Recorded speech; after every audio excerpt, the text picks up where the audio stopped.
تقویۃ الایمان page number 12 دعوت جہاد. یہ ایک شخص ہیں شاہ اسماعیل شہید. ابھی ہم صرف انہی کو پڑھ رہے ہیں ڈے 1 سے.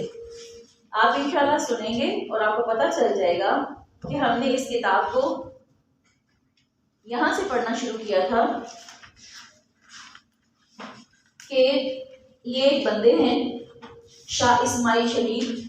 ان کے باپ کا نام صفحہ نمبر 9 سے، ان کے باپ کا نام، دادا کا نام اور ناموں سے پتہ چلتا ہے کہ وہ کون سی شخصیات تھیں، کیونکہ یہ آج کے دور کی ہی بات ہے. میں آپ سے کہہ رہی تھی نا کہ کتنے 100 سالوں میں بھول رہی تھی، یہ اتنی پرانی بات نہیں ہے. ٹھیک ہے، یہ تقریباً 100-200 سال کا بنتا ہے پیریڈ. یہ ان کے باپ دادا شاہ ولی اللہ سے مجھے یاد آیا ہے، شاہ عبدالعزیز سے یاد آیا ہے. ٹھیک ہے. اچھا، اب تعلیم و تربیت انہی کے بارے میں چل رہی ہے، انہی کا ٹاپک چل رہا ہے. آپ کی تعلیم و تربیت کے بعد آپ نے سید صاحب کی بیعت کی اور صفحہ نمبر 12 پہ آپ نے سفر حج کیا. اب آپ دعوت جہاد میں آ گئے. آپ سب کو پتا ہے کہ ان کے جو دادا پردادا اور جتنے بھی چچا اور باپ، یہ سب کون تھے؟ مبلغ تھے، داعی تھے. سب سے مشکل چیز کیا ہے؟ جہاد. دین میں تبلیغ میں کم تکلیفیں نہیں اٹھانی پڑتی، بڑی قربانیاں دے کے ہی تبلیغ ہوتی ہے، لیکن جہاد سے بڑی قربانی کوئی نہیں ہے. جہاد جیسا کام اور کوئی نہیں ہے دین میں. آپ صلی اللہ علیہ وسلم نے فرمایا تھا جہاد جو ہے وہ دین کی کیا ہے؟ کوہان، چوٹی. ٹھیک ہے. تو یہ پہلے شخص تھے شاہ اسماعیل شہید، اپنے خاندان کی ریت روایت اور چلتا ہوا جو سلسلہ تھا اس سے ہٹ کر انہوں نے پہلی بار جہاد کا آغاز کیا تھا. اور جہاد کون سا؟ جہاد سیف، تلوار کے ساتھ جہاد. اگلی دعوت جہاد. حج سے واپسی کے بعد اپنے مرشد کے فرمان کے مطابق ہمہ جہاد کی دعوت کے لیے وقف ہو گئے. سر سید نے لکھا ہے، سر سید احمد خان کو جانتے ہیں نا، ان کا نام سنا ہوا ہے تاریخ میں. سر سید احمد خان نے لکھا ہے بموجب ارشاد سید اصفیاء یعنی پیر طریق خدا اس طرح سے تقریر و واعظ کی بنیاد ڈالی کہ مسائل جہاد فی سبیل اللہ بیشتر بیان ہوتے اور یہاں تک کہ آپ کی ثقیل تقریر سے مسلمانوں کا آئینہ باطن مصفا و مجلہ ہو گیا. مجھے لگتا ہے اس کا کوئی لفظ نہیں ہے جو آپ کے لیے نیا نہ ہو. جی، بموجب ارشاد سید اصفیاء. اچھا، یہ سر سید لکھ رہے ہیں، رائٹر سر سید ہیں. وہ کہتے ہیں ارشاد کہتے ہیں بات کو جو کہی جاتی ہے، مقرر کی بات. سید سردار کو کہتے ہیں. بموجب کا معنی ہے کی وجہ سے، بموجب کا معنی کی وجہ سے. اچھا، اصفیاء یعنی چنی ہوئی، یعنی پیر طریق خدا. پیر ان کو کہا، طریق خدا کہتے ہیں سیدھے راستے پر، جو ہدایت کے راستے پر تھے. وہ شاہ اسماعیل شہید کے ذات کو کیا کہہ رہے ہیں؟ پیر طریق خدا، یعنی جو ہدایت کے راستے پر کا پیر تھا یہ شخص. ان کے بارے میں وہ کہتے ہیں کہ پیر طریق خدا یعنی شاہ اسماعیل شہید جو سردار تھے، اور وہ ان کے ارشادات کی وجہ سے، ان کے الفاظ کی وجہ سے، ان کے بیان کی وجہ سے اس طرح یہ تقریر اور واعظ کی بنیاد ڈالی.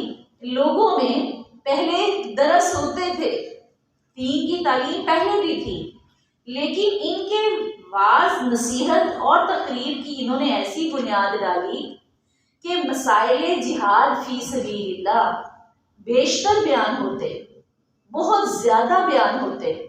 اور یہاں تک کہ آپ کی ثقیل تقریر سے، ثقیل تھوڑا یہی اسی کو ہم اردو میں کہہ سکتے ہیں جو چیز تھوڑی مشکل ہو اور جو اس کو بیان کرنے والا تھوڑا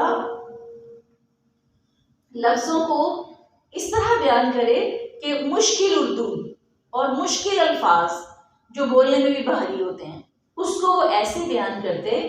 مسلمانوں کا آئینہ باطن، باطن کہتے ہیں اندر، دل کے اندر. ٹھیک ہے، آئینہ کہتے ہیں جو شفاف، مصفا بھی صاف ستھرا، مجلہ کہتے ہیں چمک جاتا، ایمان تازہ ہو جاتا، آسان اردو میں۔ یہ چیزیں آپ کو یاد نہیں کرنی پڑنی، اس کے ایک لفظ کو آپ نے رٹا نہیں لگانا۔ یہ جو میں آپ کو بتا رہی ہوں نا، آپ نے انہی لفظوں کو، آسان لفظوں کو سمجھ کے اپنے لفظوں میں بیان کرنا ہے کہ جب آپ دعوت جہاد پر گئے تو آپ کی اچھی تقریروں سے لوگوں کو سمجھ میں آنے لگ گئی باتیں وغیرہ وغیرہ۔ بس صرف اس سے اردو آپ کی اچھی ہو رہی ہے۔ میں آپ کو چاہتی تو یہ پوائنٹ آسانی سے اپنے لفظوں میں 2-4 لفظ لکھ کے سادہ اردو میں پڑھا دیتی، علم سے آپ محروم رہ جاتے۔ جیسے سلیس نہیں ہوتی تھی اردو میں، وہی ہے۔ تو آپ نے کیسے یاد کرنا ہے؟ جیسے میں بتا رہی ہوں، آسان لفظوں میں، اور حتیٰ کہ آپ اس کو اپنے لفظوں میں بھی بس بتا دیں گے آپ، ٹاپک اور بات درست ہونی چاہیے، ٹھیک ہے۔ آئینہ باطن مصفہ مجلہ ہو گیا۔ اس کا جملہ کیا آپ آسانی سے کر سکتے ہیں؟ جب آپ نے لوگوں میں درس بیان کرنا شروع کیا جہاد فی سبیل اللہ پر، تو آپ کی باتوں میں، الفاظ میں اتنی احادیث جہاد فی سبیل اللہ پر بیان ہو جاتی کہ آپ کی تقریر پہ کثرت حدیث کی وجہ سے لوگوں کا جو دل ہے وہ جہاد کے لیے بالکل صاف واضح ہو جاتا اور ان کا دل ایمان سے بھر جاتا۔ ٹھیک ہو گیا؟ اور وہ اس طرح سے راہ حق میں سرگرم ہوئے کہ ہر شخص بے اختیار چاہنے لگا کہ سر اس کا راہ حق میں فدا اور جان اس کی آلائے لوائے دین۔ لوا کہتے ہیں جھنڈے کو، آلا کہتے ہیں بلند ہونے کو، اور دین تو دین ہے۔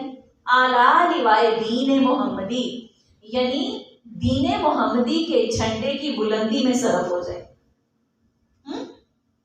دہراتے اس جملے کو، ہر بندے کا یہ عالم ہوتا جو آپ کا درس سن لیتا، جو آپ سے تعلیم پا لیتا، ہر شخص بے اختیار چاہنے لگا کہ سر اس کا راہ حق میں فدا ہو جائے اور جان اس کی دین محمدی صلی اللہ علیہ وآلہ وسلم کے جھنڈے کی بلندی میں صرف کا مطلب کیا ہے؟ معنی کیا ہے؟ اس کا بھی مطلب کرنے کی ضرورت تھی، خرچ ہو جائے، خرچ ہو جائے، ٹھیک ہے، صرف ہو جائے، خرچ ہو جائے۔ ہر بندہ چاہتا تھا کہ اس کی جان بھی قربان ہو جائے، اس کا مال بھی قربان ہو جائے، اس کا دل بھی فدا ہو جاتا۔ بات سمجھ میں آ گئی نا؟ اور رہے گی نہیں آنے سے انشاءاللہ۔ ٹھیک ہو گیا؟ اتنا ہی رہنے دیتے ہیں دعوت جہاد۔ اب آپ اس کو، یہ جو میں نے تین یا 2-2.5 لائنیں پڑھی، آپ اس کو جب آپ کی اردو سمجھ میں آ گئی، لیڈ پینسل پکڑ کے بیٹھا کریں تقویۃ الایمان اور رحمت عالم کے لیے۔ میں نے آپ کو لوا کا معنی جھنڈا بتایا، آلہ کا بلندی بتایا، لکھتی رہا کریں۔ جب آپ اس کو اگلی دفعہ گھر میں بیٹھ کے پڑھیں گے تو آپ اپنی زبان میں یہ بات نہیں بتا سکیں گے کہ جب دعوت جہاد پر آپ نے بولا تو لوگوں کے دلوں پر کیا اثر ہوا۔